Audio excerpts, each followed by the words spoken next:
اللہ کے رسول صلی اللہ علیہ وسلم کی محبت ایمان کا جز ہے۔ محبت کے تین اسباب ہیں، جمال، کمال اور جود و کرم۔ یہ تینوں اوصاف نبی کریم صلی اللہ علیہ وسلم کی ذات مقدس میں موجود ہیں۔ محبت کی دو قسمیں طبعی اور عقلی۔ محبت عقلی سے اطاعت اور فرما برداری مراد ہے، یعنی رسول اللہ صلی اللہ علیہ وسلم کی محبت تمام عزیزوں، رشتہ داروں، ماں باپ، بیٹے، بیوی اور اپنی جان سے بھی زیادہ ہو۔ یعنی اگر کسی موقع پر آپ صلی اللہ علیہ وسلم کی فرما برداری کے مقابلے میں تمام عزیزوں کو چھوڑنا پڑ جائے، اپنی جان دینی پڑ جائے تو سب کو چھوڑ دیں یا اپنی جان دے دیں، مگر اللہ کے رسول کی نافرمانی نہ ہونے پائے۔ جب یہ کیفیت پیدا ہو جائے گی تب ایمان کامل ہوگا۔ اس کی تائید حضرت عمر رضی اللہ عنہ کے واقعے سے ہوتی ہے۔ حضرت عبداللہ بن حشام فرماتے ہیں، ہم آپ صلی اللہ علیہ وسلم کے ساتھ تھے۔ آپ صلی اللہ علیہ وسلم حضرت عمر رضی اللہ عنہ کا ہاتھ اپنے دستے مبارک سے پکڑے ہوئے تھے۔ حضرت عمر رضی اللہ عنہ نے آپ سے عرض کیا، یا رسول اللہ، آپ مجھے اپنی جان کے علاوہ تمام چیزوں سے زیادہ محبوب ہیں۔ آپ صلی اللہ علیہ وسلم نے فرمایا، اللہ کی قسم، جب تک میں تم کو اپنی جان سے زیادہ محبوب نہ بن جاؤں تب تک تم سچے مومن نہیں ہو سکتے۔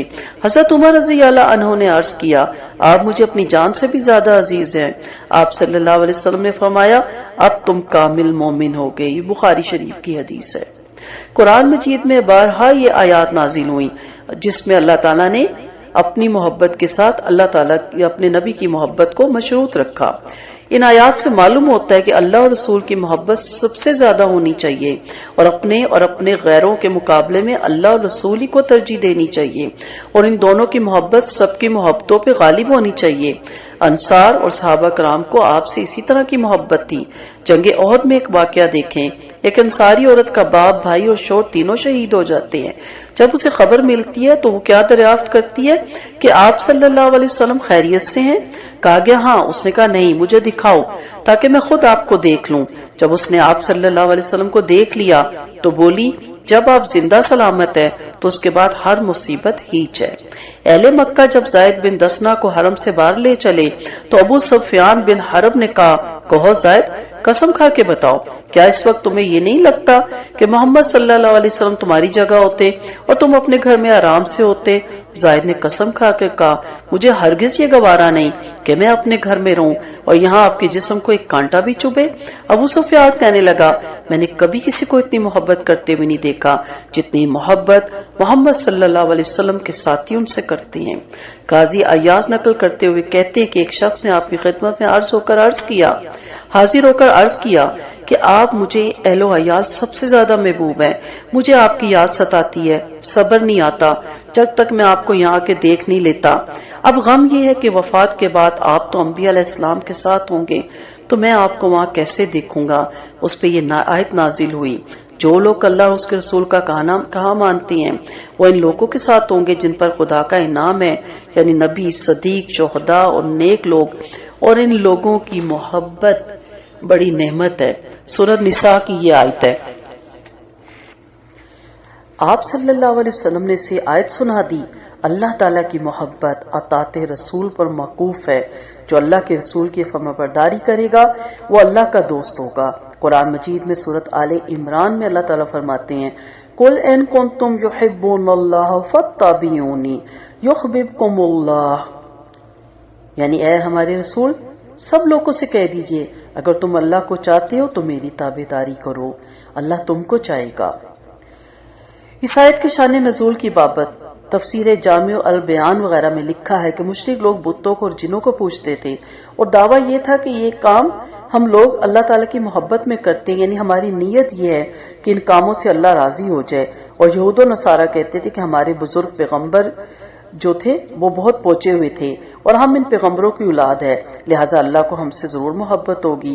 ایسے ہی مکہ والے سمجھتے تھے کہ ہم لوگ بیت اللہ کے خاتم اور مجاور ہیں اور حجیوں کی مہمانداری کرتے ہیں، ہم پر اللہ تعالیٰ کی مہربانی اور محبت ضرور ہوگی۔ ان سب کی بات رد کر دی گئی۔ اللہ تعالیٰ نے یہ آیت نازل فرمائی، یعنی فرما دیجئے کہ اللہ تعالیٰ کی محبت ہوتی تو اس کے بھیجے ہوئے رسول کو مانتے۔ اللہ کی محبت کا تو جب ہی سچا ہے اور اسی کی رضامندی جب ہی حاصل ہوگی جبکہ آپ صلی اللہ علیہ وسلم کی حکم برداری کرو گے۔ اگر اس کے رسول کی حکم برداری نہیں کرتے تو سب خیال اور تمام دعوے غلط ہیں۔ آج کل کے ہزاروں مسلمانوں کا بھی یہی حال ہے کہ زبان سے تو یہ کہتے ہیں کہ ہم اللہ اور اس کے رسول سے بہت محبت کرتے ہیں اور اللہ اور اس کے رسول کے واسطے ہمارے مال و جان قربان، لیکن آپ صلی اللہ علیہ وسلم کی حکم کی پیروی بالکل نہیں کرتے۔ جدھر دیکھو شکل و صورت، وضع قطع، کھانا کمانا، شادی بیاہ، لینا دینا، غرض سب کام اپنی ملک، برادری اور باپ دادا کی رسم پہ کرتے ہیں، اور جب کوئی کہے کہ یہ کام اور سب رسمیں چھوڑ دو اور شریعت پر چلو تو یہ جواب دیتے ہیں کہ ہم لوگ دنیا دار ہیں، گناہ گار ہیں، بھلا ہم سے شریعت پہ عمل کہاں سے ہو سکتا ہے۔ کسی نے کیا خوب کہا، نبی کا نام آتا ہے تو جھوم جاتے ہیں، نبی کا حکم آتا ہے تو گھوم جاتے ہیں۔ دیکھیں آپ نے شریعت پر عمل کرنے سے صاف انکار کرتے ہیں یہ لوگ، اور پھر اچھے خاصے مسلمان بنے رہتے ہیں۔ حالانکہ نبی کریم صلی اللہ علیہ وسلم نے فرمایا ایمان کا دعویٰ تصنع اور بناوٹ کے ساتھ نہیں، بلکہ ایمان وہ ہے جو دل میں جگہ پکڑے اور عمل اس کی تصدیق کرے۔ یاد رکھیے گا رسول صلی اللہ علیہ وسلم کی نافرمانی کرنے والا قیامت کے دن افسوس کرے گا۔ قرآن مجید میں اللہ تعالیٰ فرماتے ہیں جس دن آسمان ماں بادل کے پھٹ جائے گا اور فرشتے لگاتار اتریں گے، اس دن مالک اور رحمان صرف اللہ ہوگا اور یہ دن نافرمانوں پہ بڑا بھاری ہوگا۔ اس دن ستم گر شخص اپنے ہاتھوں کو چبا چبا کر کہے گا ہائے افسوس، کاش میں نے اللہ تعالیٰ کی رسول کی راہ لی ہوتی، یا لیتنی اتخذت مع الرسول سبیلا، ہائے افسوس کاش کہ میں نے فلاں فلاں کو دوست نہ بنایا ہوتا، اس نے تو مجھے اس کے بعد گمراہ کر دیا کہ نصیحت میرے پاس پہنچی تھی، اور شیطان تو انسان کو وقت پر دغا دینے والا ہے۔ اس آیت کریمہ سے معلوم ہوا کہ اللہ کے رسول صلی اللہ علیہ وسلم کی تابعداری فرض ہے۔ یہ سورۃ الفرقان کی آیت ہے، اور نافرمانی کرنے والا قیامت کے دن افسوس کرے گا۔ سورۃ نساء میں اللہ تعالیٰ فرماتے ہیں اس وقت کیا حال ہوگا جب ہم ہر امت میں سے گواہ لائیں گے، اور دن سب اپنے نبیوں کو بھی ہم گواہ بنا کر پیش کریں گے۔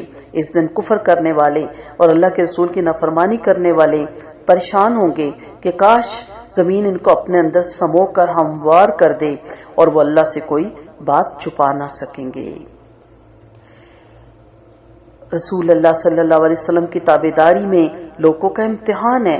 اللہ تعالیٰ قرآن مجید میں فرماتے ہیں اور جس قبلے پر آپ تھے اسے ہم نے صرف اسی لیے مقرر کیا کہ ہم جان لیں کہ اس رسول کا سچے تابعدار کون ہے اور کون ہے جو اپنی ایڑیوں کے بل پلٹ جاتا ہے۔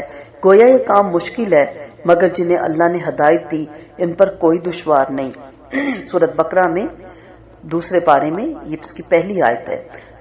جو اس وقت اللہ کے رسول صلی اللہ علیہ وسلم کے عمل کے موافقت کرے گا وہ آزمائش میں پورا اترے گا، اور جو تطویل کعبہ کے وقت نافرمانی کرے گا وہ امتحان میں کامیاب نہیں ہوگا۔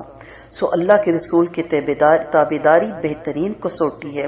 مشکات شریف میں حضرت جابر رضی اللہ عنہ سے روایت ہے کہ ایک مرتبہ آپ صلی اللہ علیہ وسلم کے پاس چند فرشتے آئے اور آپ سوتے تھے، تو فرشتے آپس میں کہنے لگے کہ ان کے لیے ایک مثال ہے، وہ مثال ان کو سناؤ۔ بعض فرشتے بولے مثال کس کو سنائیں، یہ تو سوتے ہیں۔ بعض فرشتوں نے جواب دیا کہ ان کی آنکھ سوتی ہے اور دل جاگتا ہے، یعنی ان کا سونا ایسا نہیں جیسا کہ اور لوگوں کا سونا ہوتا ہے، بلکہ ان کی آنکھیں سوتی ہیں اور دل خبردار اور ہوشیار رہتا ہے، جو کچھ تم کہو گے وہ سنیں گے۔ تو ان فرشتوں نے کہا کہ ان کی مثال ایسی ہے کہ کسی شخص نے ایک پکا مکان بنایا اور اس میں ضیافت کا سامان تیار کیا اور ایک بلانے والے کو بھیجا کہ لوگوں کو اس ضیافت کے لیے بلایا جائے، تو جو کہ اس بلانے والے کے کہنے پہ چلا آیا وہ اس مکان میں داخل ہو گیا اور ضیافت کا کھانا بھی کھائے گا، اور جو شخص اس بلانے کے کہنے پہ نہ آیا وہ اس مکان میں داخل نہ ہوگا اور ضیافت کا کھانا بھی اسے میسر نہ ہوگا۔ بعض فرشتوں نے کہا کہ اس کا مطلب کھول دو تاکہ وہ سمجھے اس پر۔ بعض فرشتے بولے کہ وہ تو سوتے ہیں۔ بعض فرشتوں نے کہا کہ آنکھیں سوتی ہیں اور دل جاگتا ہے۔ تو ان فرشتوں نے کہا کہ وہ مکان جنت ہے اور بلانے والے محمد صلی اللہ علیہ وسلم ہیں۔ جو شخص محمد صلی اللہ علیہ وسلم کی تابعداری کرے وہ اللہ کی فرما برداری کرتا ہے، اور جو شخص محمد صلی اللہ علیہ وسلم کی نافرمانی کرے وہ اللہ تعالیٰ کی نافرمانی کرتا ہے، اور محمد صلی اللہ علیہ وسلم لوگوں کے درمیان فرق کرنے والے ہیں، یعنی کافر اور مومن، نیک اور بد میں تمیز اور پہچان کا یہی طریقہ ہے کہ جو کوئی محمد صلی اللہ علیہ وسلم کا تابعدار ہے وہ مومن اور نیک ہے، اور انہی کے واسطے جنت ہے، اور جو کوئی ان کی تابعداری نہ کرے وہ کافر اور دوست کی ہے۔ اللہ تبارک تعالیٰ فرماتے ہیں سورۃ الانفال میں یا ایھا الذین آمنوا اطیعوا اللہ ورسولہ ولا تولوا عنہم وانتم تسمعون، اے لوگو جو ایمان لائے ہو، اطاعت کرو اللہ کی اور اس کے رسول کی، اور مت پھیرو اس سے جو تم سنتے ہو، اور مت مانند ہونا ان لوگوں کے کہ کہتے ہیں سنا ہم نے اور وہ نہیں سنتے۔ یعنی یہود و نصارہ کا یہی حال ہے کہ زبان سے تو توریت، انجیل اور پہلے انبیاء علیہ السلام پر ایمان رکھنے کا دعویٰ کرتے ہیں، لیکن ان احکامات پر عمل نہیں کرتے۔